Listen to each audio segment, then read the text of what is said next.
C++ as a primary first language, given a choice, I would probably use Visual Studio and use Visual Basic as my first choice. But unfortunately, I'm teaching what I'm told to teach, so that there.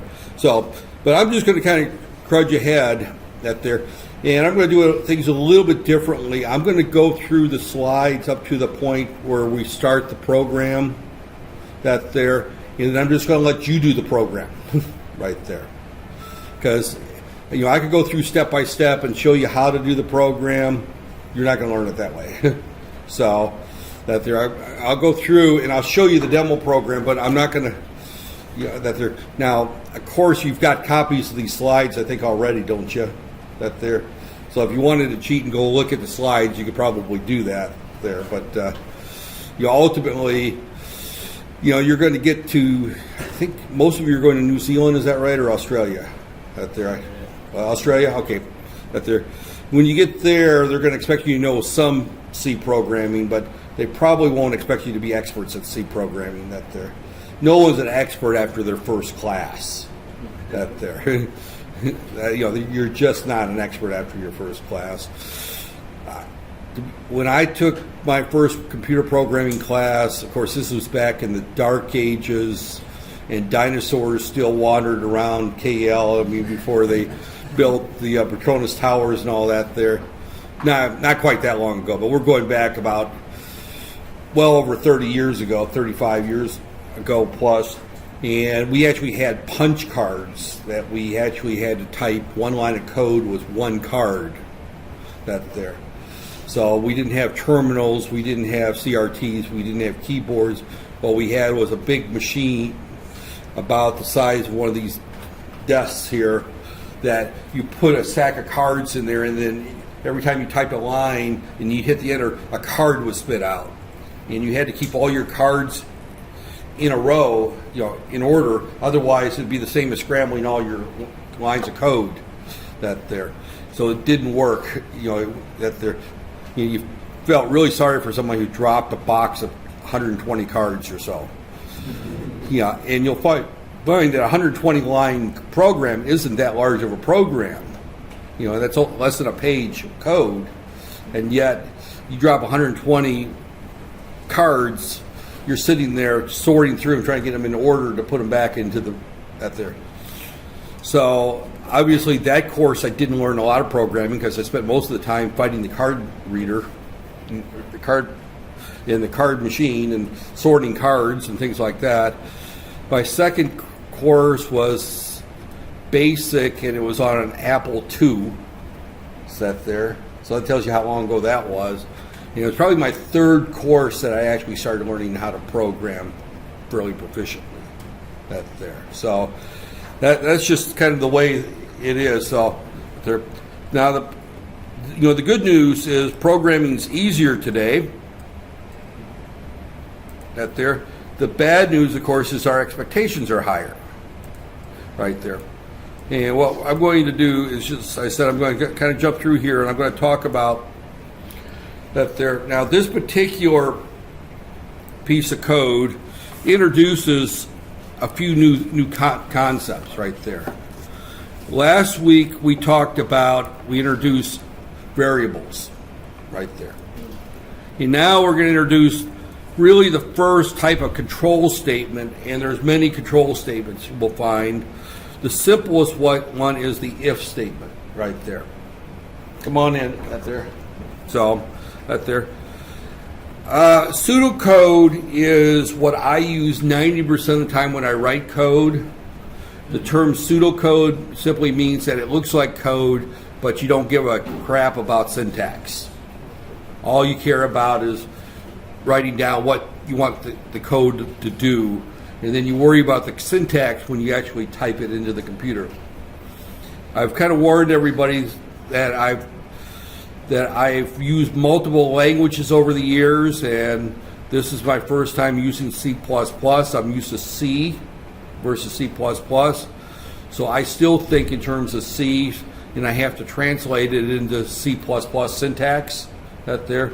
So pseudocode works very, very well for somebody like me that really really doesn't worry about syntax until you're coding. The good thing about looking at algorithms and pseudocode is that you start thinking in terms of what your program flow is going to look like and not what the syntax of the language looks like. That there. I view it that there, and this probably means more to you than it does to me. If you sit there and you had to write a 6-page research paper in English, right, for a course. I don't care whether the course is an engineering course or a course on history or a course on religion or a course on ethics. But you have to write this paper in English. When you draft your first draft, you want to put down what you want the code, what your paper wants to say. You're not going to worry about whether your words are spelled correctly, whether your commas are in the right place, whether your capitalizations are correct. And some of you might even be mixing Malay words in with English words right there. So pseudocode's kind of the same way. We just kind of write down what we want our program flow to look like right there. And we don't worry about syntax right there. We don't worry about if we're going to write it in Pascal or C or Java or BASIC. All we want to do is look at the inputs of our program and look at the outputs and determine the relationship between the two of them and put it down on paper in some way.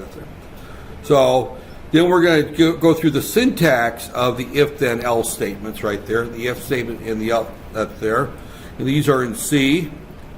Then we're going to go through and we're going to, I'm probably going to jump ahead and do the assignment operators and the formatting and the numbers, that code there. And then I'm going to let you construct the wage calculator program. It's a very simple program. It's about as complex as the one we did last week there.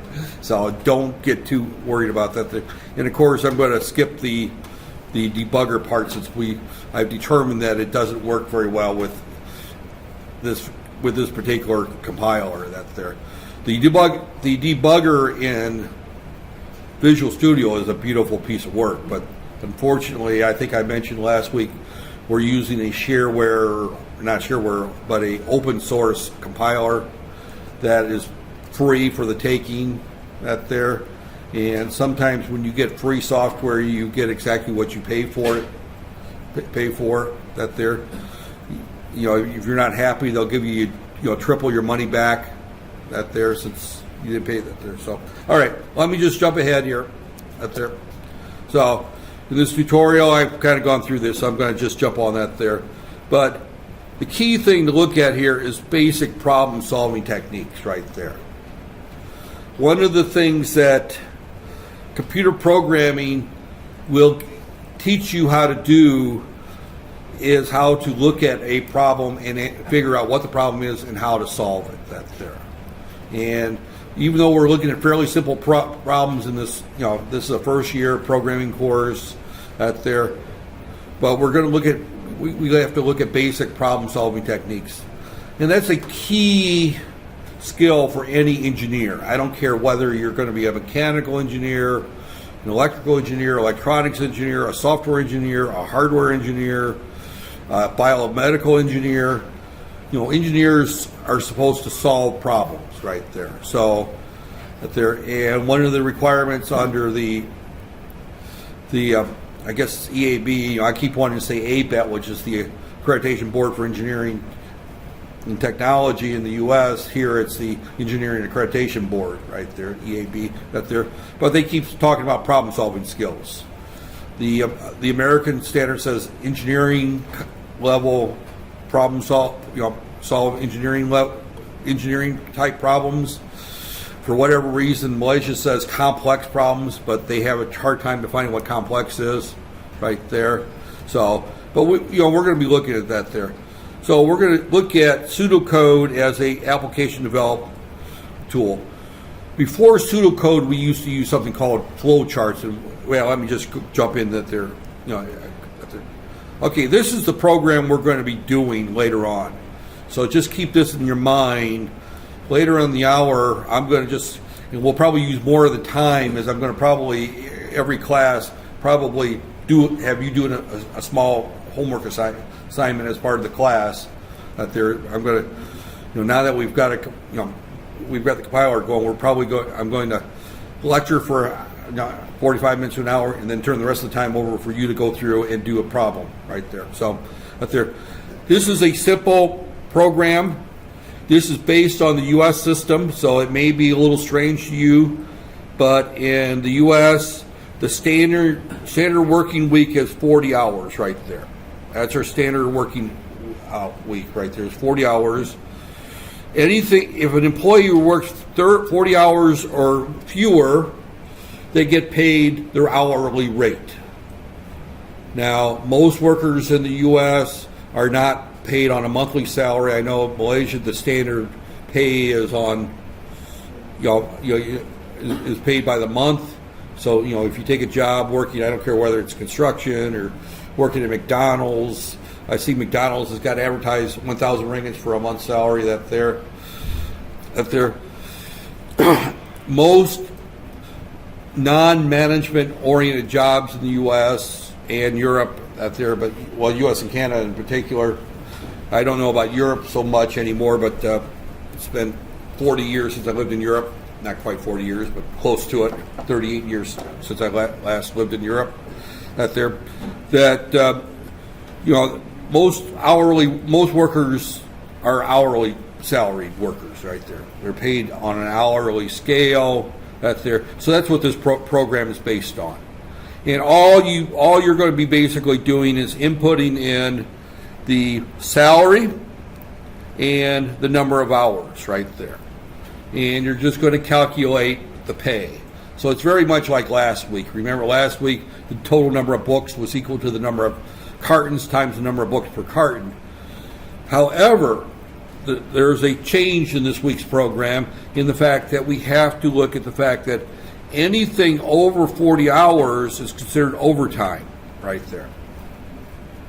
So we have to look at the salary or look at their number of hours. If it's more than 40, we have to add in the overtime right there.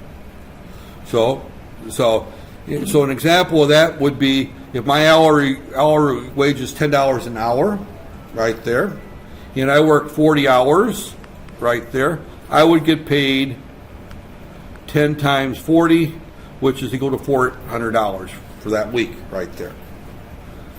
But let's say, for example, that this happens to be Hari Raya week, and I happen to not be Muslim, and therefore I have an opportunity to work overtime because all my Muslim friends have taken vacation or taken holidays, and they want to keep the plant open.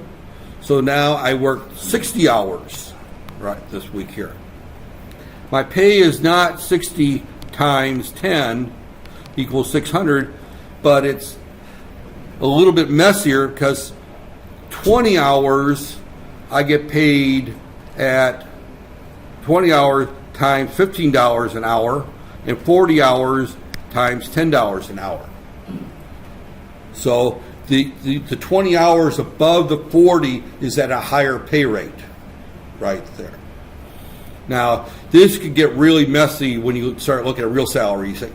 I have an ex-wife that I wouldn't say was a nurse, she's still a nurse, and she would work, sometimes, most of the time she'd work what they call the weekend premium shifts, which was Saturday, Friday, and Sunday nights from 7 p.m. to 7 a.m., and that was paid at time and a half.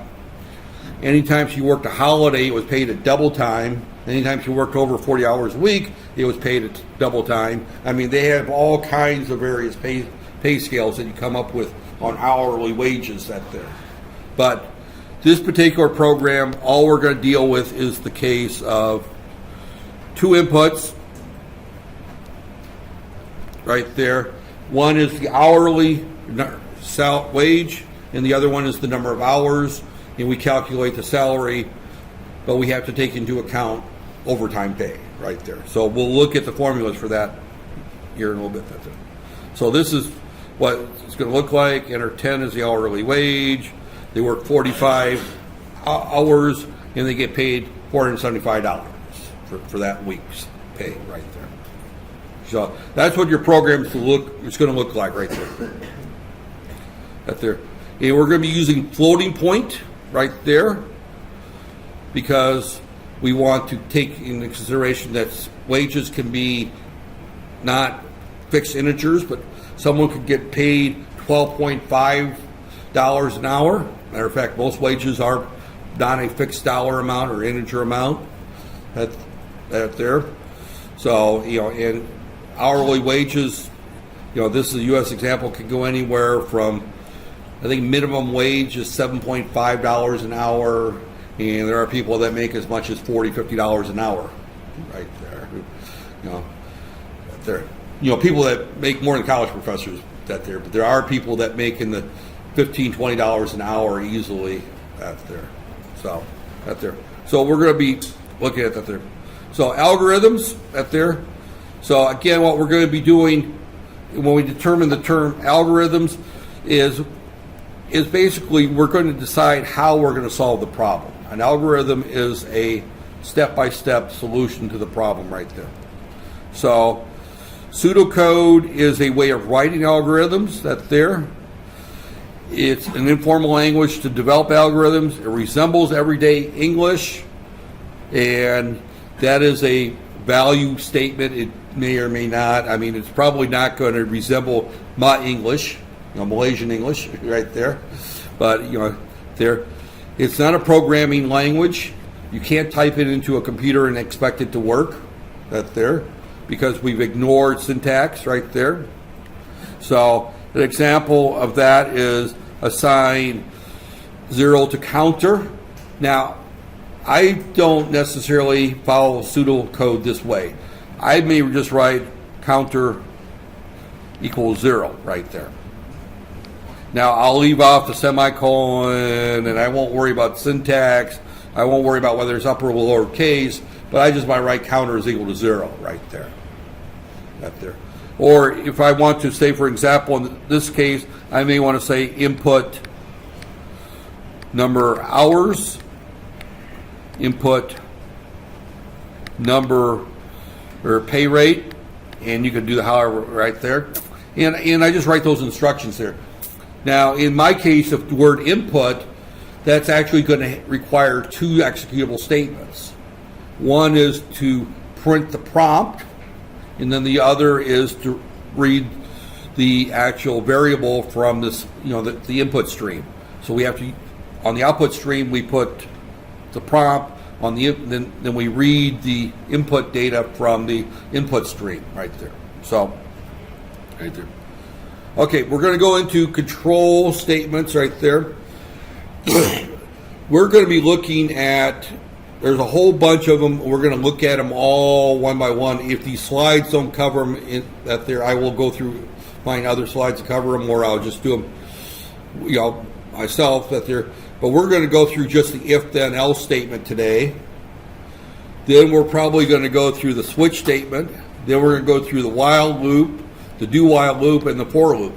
So we've got about 5 or 6 different control statements right there.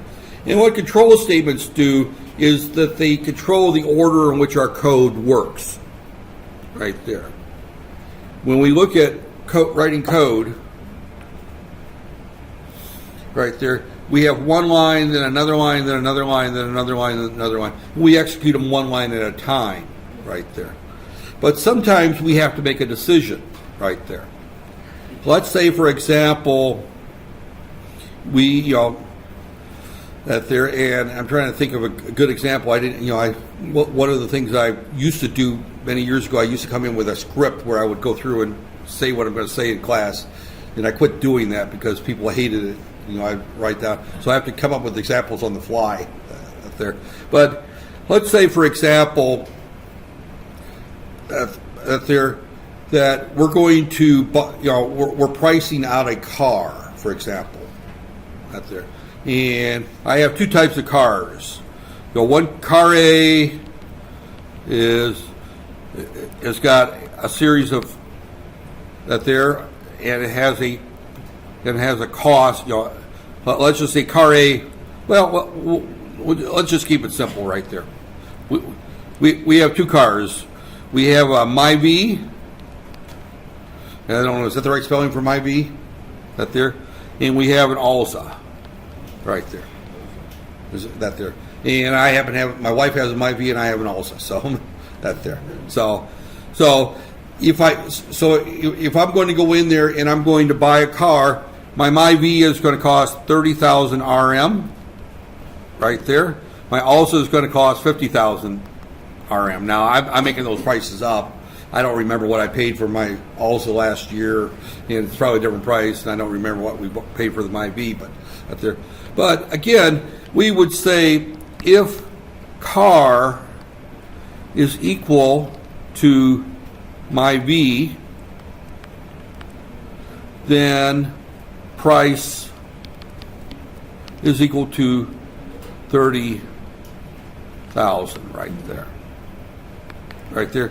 Else, price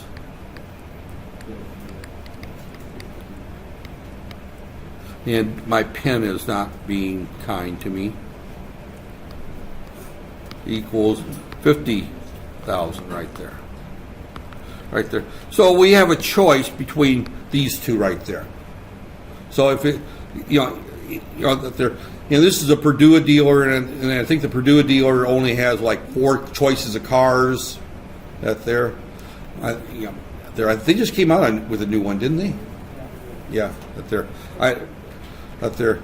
But I know that they've had everything from Canchel's was one of the early ones they had. That there, and then the Viva or Reviva. I don't know how you pronounce it, Viva or Viva. That there's VIVA. Viva, that there, and then Curlisa, they had the Curlisa, but I think they dropped a lot of those early ones. That there, is that how you pronounce it, Curlisa? Yeah, my former sister-in-law had one of those up there. I actually had a MyV when I lived here back in the old days. I actually had one of the tiny MyVs up there. Yeah, I've got friends of mine back in the States that have motorcycles with bigger engines than that Canchel had. It had a little 660cc engine in it, and I have several friends in the U.S. that have 750s that there, and I got one friend that was got a Harley 1200cc, and when I told him I had the little 660 Canchel, I got really laughed at about that there. So that there, of course, they're still laughing at me because now I'm driving a little 150cc Vespa, so. That there, I keep hearing you really need to buy you really need to buy a Harley, as big as you are. But actually Harleys defeat the whole purpose of a motorcycle in KL. I see these people with these big bikes, but you can't. I don't know what the term is here in the States. We call it lane splitting, where you go between the lanes at stoplights. That there, or that there. If you got a Harley, you can't really do that with it. It's big enough that you got to stay in the same lane as the cars, and you don't pick up the advantage up there. So plus you can't. How fast can you drive a Harley in KL? That there, I can see going between here and Penang or JB, but in KL that there. So okay, getting back to what we were talking about here, but this is the if statement. Now the if is a single, and then the if then else is the double one out there. And we're going to look at the syntax of these two, and then we're going to look at nesting these or stacking these that there. So that there, the switch statement we'll talk about probably, this is the second class of this week, even though we didn't meet the first class that there, but we'll talk about that next week, the switch statement that there. So that there. So that there. We are not going to talk about the unified modeling language that there models with the flow through with a portion. This is actually a fancy word for a flow chart right there.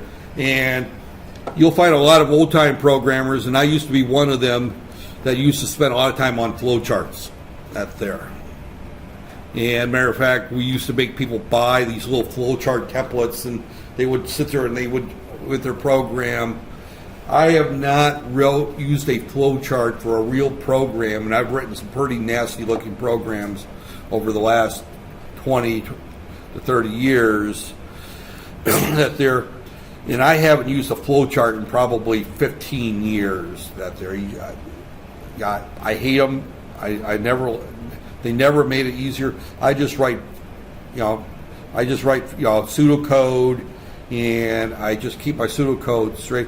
Now, sometimes I might put my pseudocode in graphical form that there, in terms of a box to show the various subroutines and how they're called, but that there. So we won't get there. But this is what it looks like right there. Add grade to total. And again, you see it's the same information that you're essentially putting into that there. The biggest difference is you're going to show little diamonds for that there. Again, I typically don't use that there. Okay. This is the syntax right there for a if then or if statement right there. Now you'll hear a lot of people just say if then. And that's because the first language that most people learn is BASIC. And in BASIC the syntax is if condition then. That there. In C, they drop the word then. So it's just an if statement in C. But this is a condition right here. This is evaluated to either true or false. Right there. If student grade is greater than or equal to 60, we output the word passed. Now this is the U.S. system. The good thing is I still think in the U.S. system that 59 is failing, so I tend to give a number of 50s thinking I'm flunking students. In reality, I'm passing them there. So that's good for you that I still, that I'm an old person and it takes me a while to adapt to the new grading system in Malaysia. There. But you should try to keep your buddy awake. There. So, but now, let me point out here that these little brackets right here are optional if you only have one statement in there. These are begin and end brackets. If you remember when we wrote our subroutine for main, we had a beginning and end bracket for the subroutine right there. So anytime we have a block of code that we want to set aside and make it a block of code, we put it inside these two braces right there. If you have one line of code, you don't need the braces right there. Now, some programmers will put the braces in all the time. But I could write this code very easily with just the statement if student, and I'm just going to abbreviate grade greater than or equal to 60 right there. See out pass.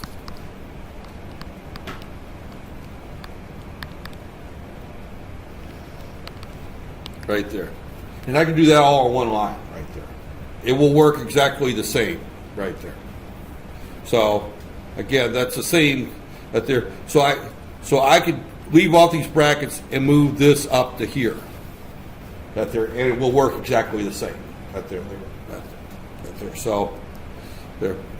We have a number of these relational operators. You need to know them.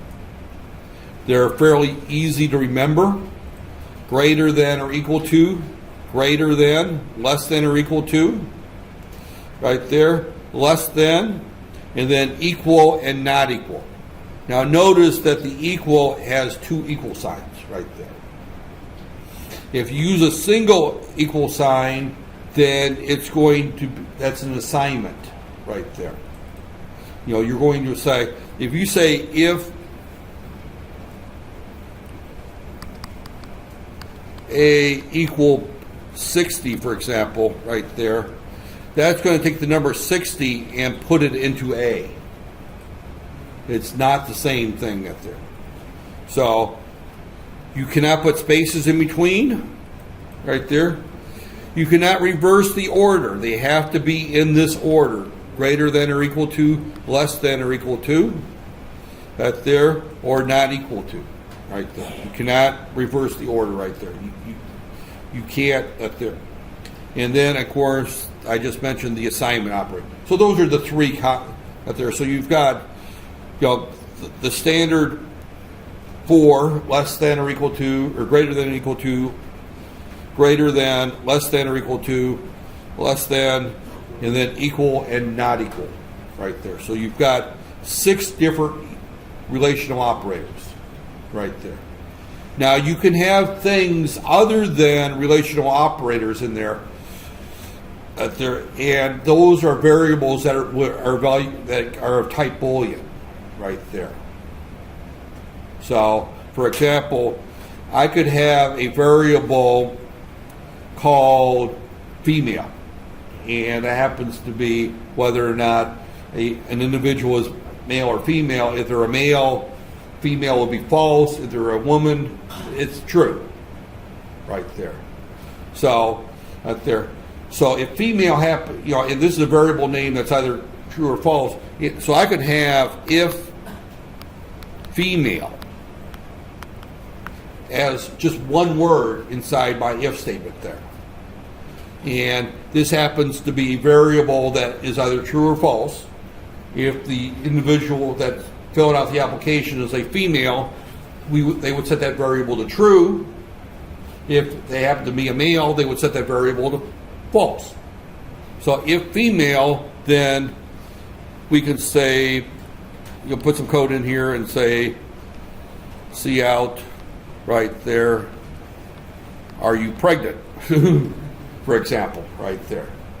And, that would be an inappropriate question to ask a male, right there. So, CN, are you pregnant? And CN, yes or no, right there, type thing.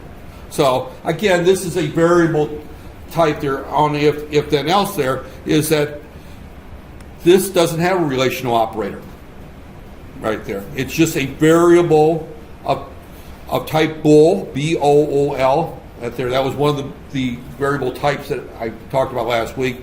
I went through that list fairly quickly, and we were as I was not feeling 100% that there, which is not an excuse. I'm supposed to operate at 100% all the time, but that there. But the other thing is that we were busily fighting the compiler for the first time and trying to get it to work, and right there. So you probably don't remember that whole list of types that there. But there was float, int, unsigned int, char, unsigned char, all those variable types. And one of those types was bool, B-O-O-L, which stands for Boolean, and Boolean is either 0 or 1 or true or false. So we can have in this parentheses right there our condition, our Boolean expressions that are either true or false. And we don't necessarily have to have an expression. We can just have a variable, Boolean variable in there. So he kind of misses that out when he just talks about that we can have just a Boolean variable in there. Okay, these are just kind of another table of showing that there. Again, this is the way you would normally write it in algebra: greater than, less than, greater than, equal to, less than or equal to, equal, not equal. And this is the way you would write it in C++ or C, right there. And this is what the meaning is. So this table is, we've gone through that there. And again, this is the way that would look on a flow chart. Right there. Right there. So in this particular case, if the grade was greater than 60, we're going to display the word pass. Otherwise, we're going to skip that there.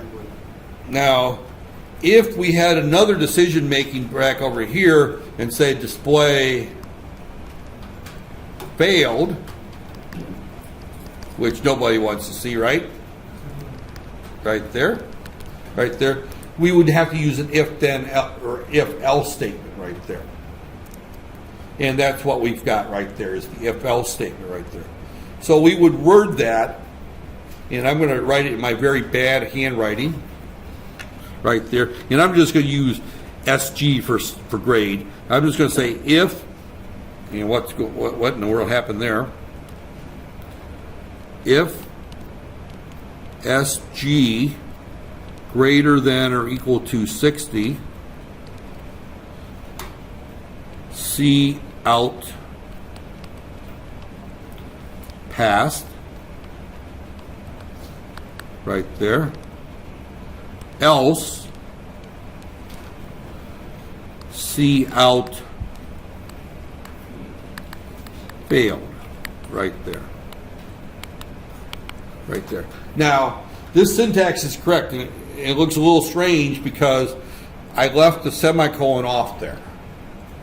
And if you do an if-else and you don't put the brackets, you have to leave the semicolon off, right there. Otherwise, if I put a semicolon here, it's going to assume that that's the end of the statement and stop right there. That there. So you can't put that semicolon that there. That's a common mistake that a lot of people will make right there. So that there. So that's the if then else right there. Again, I jumped ahead. This is what it looks like right here in terms of the flow chart right there. Now this is a nested one right here. Right here. And this is done in flowchart form or pseudocode form there. If student grade is greater than or equal to 90, display an A. Else, if the student grade is greater or equal to 80, display a B. Else, if student grade is greater than or equal to 70, display a C. If it's greater than or equal to 60, display a D. Else, display an F. So this is a nested if then else right there. So there. Again, the flow chart for this is nested. The code for this, you would probably not use an if then else statement for this. You'd probably use a selection, a switch statement for that. This right here. Usually, if then else's are you don't want to get more than 2 or 3 deep because they start getting ugly and hard to follow. Right there. So, but again, you can do this where you've got here. And sometimes people will put the else if on one line right there. I actually prefer the else if on one line right there, and then put the condition that there, and put them all on the same level, and then the last one would be an else by itself. So the way that would look in code would be if condition right there, and then you would then place your code right there. Your code, then underneath it you would put you would put the word else. I forgot the word else. Else, if, your condition, and then your code. Underneath here you would put else, if, your condition, your code. Else, if, condition, your code. Now keep in mind that if you got more than one line of code, you can put a bracket and then put it underneath there. You know, we'll look at some of those later on. Today I don't want to get that messy. That there. So, but you can have 10 pages of code in the if statement right there.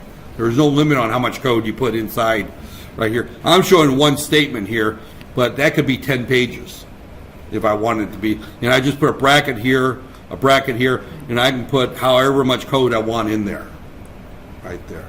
You know, obviously, you wouldn't put it on the same line. You would put it underneath it, and you would indent it to where you could keep track of it, right there. And then the last one would be an else,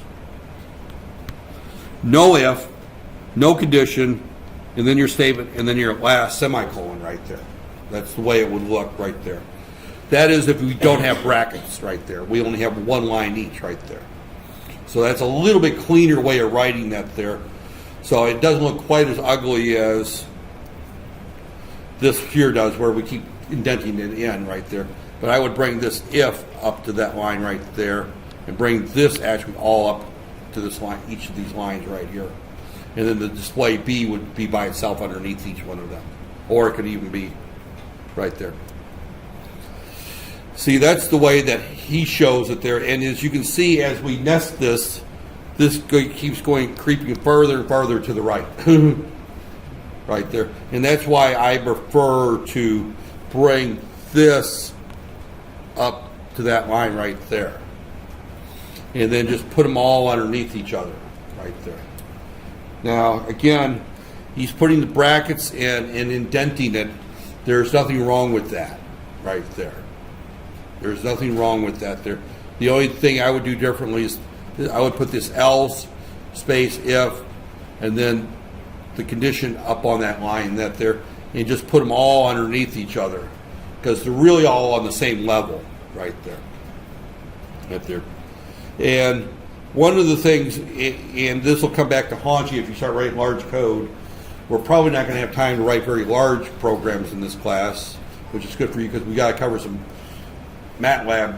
You know, once I covered enough of the C that there we need to jump in and talk about some MATLAB, is that these beginning and end brackets, you have to be careful not to cross those blocks of codes that get that there. So, again, I didn't go through and look at these slides very carefully, but this is exactly the way I do it.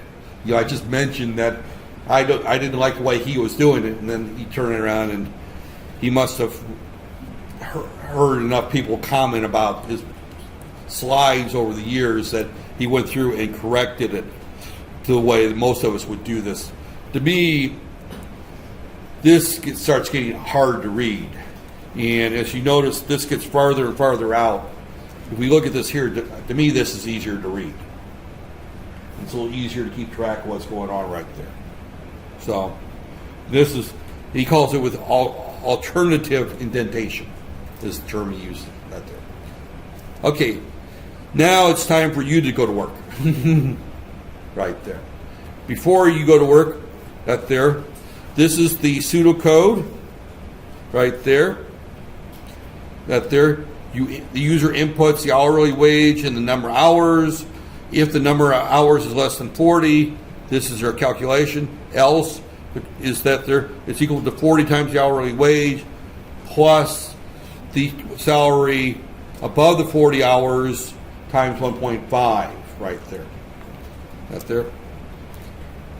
The code is given on that there. I'm not going to go through the code.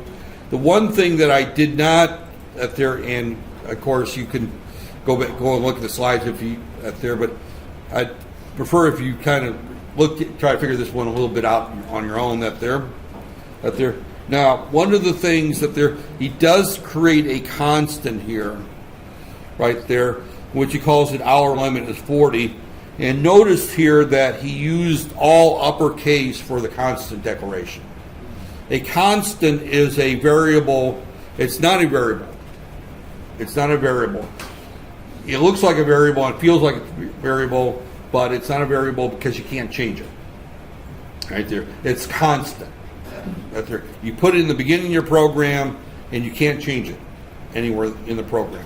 So once you declare something with the word constant, it's a data type double, and it's 40, and I cannot change it in my code right there.